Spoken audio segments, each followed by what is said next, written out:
I'm going to go over the latest bracketology in Division One men's basketball. This is, of course, according to ESPN Joe Lunardi, and I know he's not might not be the most accurate at times, and I apologize for looking at it because I cannot memorize all this stuff. And honestly, it does matter in terms of the seeding because of the matchups at the very end of the day. Like you want to try to avoid that 12/5 upset potential. You get the whole point. I'll go with like the 1 seeds, the 2 seeds, 3 seeds, 4 seeds, and I might as well go with the 5 seeds. Then I will go over like the last four buys in terms of the teams to the next four out in terms of the teams.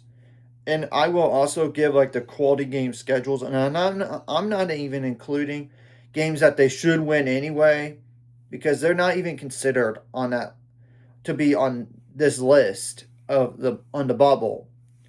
I know there might be some teams that are close to that. It's games that you cannot lose because it would really hurt you down the line.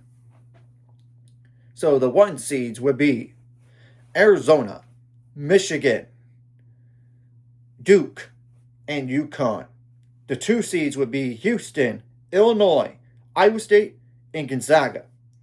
The 3 seeds would be Nebraska, Florida, Purdue, Michigan State. The 4 seeds would be Vanderbilt, Kansas, Texas Tech, and BYU. The 5 seeds would be like Alabama, Tennessee, Virginia, and St. John's. Now, who are those teams on the last four buys? Indiana, UCLA, New Mexico, and Miami, Florida.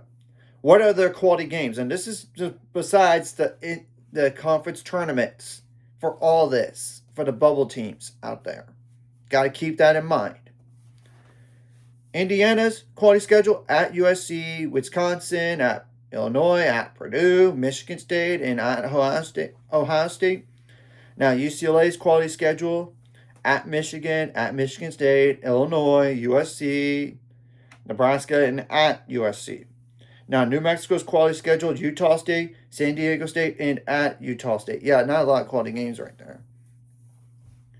Now, Miami, Florida, their quality games, North Carolina, at NC State, Virginia Tech, at Virginia, at SMU, and Louisville. Now, the last four in would be USC, Ohio State, San Diego State, and Texas. What are their quality games? USC, I'll start with them. Indiana, at Ohio State. Illinois, at UCLA. Nebraska, and UCLA. Ohio State, their quality games. Michigan, USC, Virginia, Wisconsin, at Michigan State, at Iowa, Purdue, and Indiana. Now, San Diego State, just 2 games. Utah State, and at New Mexico. Yeah, not a lot of quality games there. Now, Texas, at Missouri, at Georgia, Florida, at Texas A&M, and at Arkansas. Now, the first 4 out would be Virginia Tech, California, Seton Hall, and Santa Clara. What are their quality games?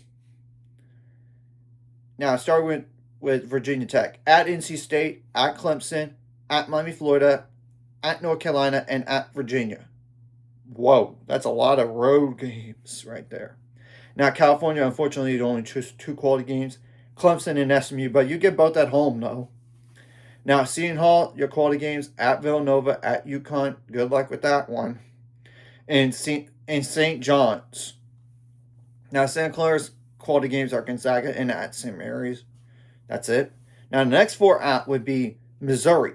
TCU. Yeah, TCU put themselves in that position because they got crushed by Colorado on Sunday. That did not help your matters, TCU, and it's not even mentioning in game number 1, you lost to New Orleans. I'm just saying. Then there's obviously George Mason and VCU on the list as well for the next 4 out. Now, in terms of the quality games, Missouri, at Texas A&M, Texas, Vanderbilt, at Arkansas, Tennessee, and Arkansas. Now, at TCU, you only have 3 quality games left. That's tough. Iowa State, that's going to be tough, but you get them at home. At UCF and at Texas Tech. Now, George Mason, just 2 quality games. At VCU and in St. Louis, that's currently ranked. And obviously for VCU at St. Louis, they're currently ranked. And George Mason. Obviously, if you win the conference tournament, you're automatically in the NCAA tournament. And another thing, you got to hope for no bid dealers as well. I mean, it could affect your seeding down the line from being in the tournament or not in the tournament. You got to take advantage of your ample opportunities against your quality opponents, whether it's at home or on the road. You got to avoid bad losses as much as you can, especially if you want to be in that position, especially for those 2 seeds that are trying to fight to get to a 1 seed or a 4 seed going down, trying to win enough games to be a 3 seed, or a 5 seed win enough games to be a 4, and same thing goes for a 6 to a 5, but you get the whole point. You got to avoid bad losses as much as you can for those teams, because it does alter your seeding down the line potentially.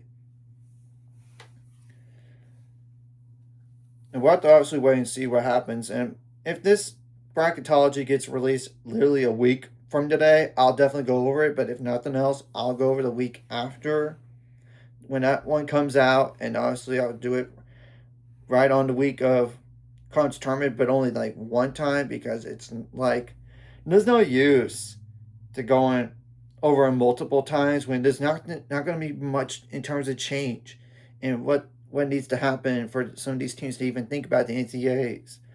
Because sometimes they're just sitting ducks. Just wait and see what happens. So anyways, if you like this content, hit the like, subscribe, and see you guys later on the road to 800 subscribers. Of course, ultimate goal is 1,000 more. Some more this course like video, comment video really helps YouTube algorithm. Some more people see us, and the video does help as well. So more people could watch. And if you're watching and not subscribe, hit subscribe button for the notification bell as well.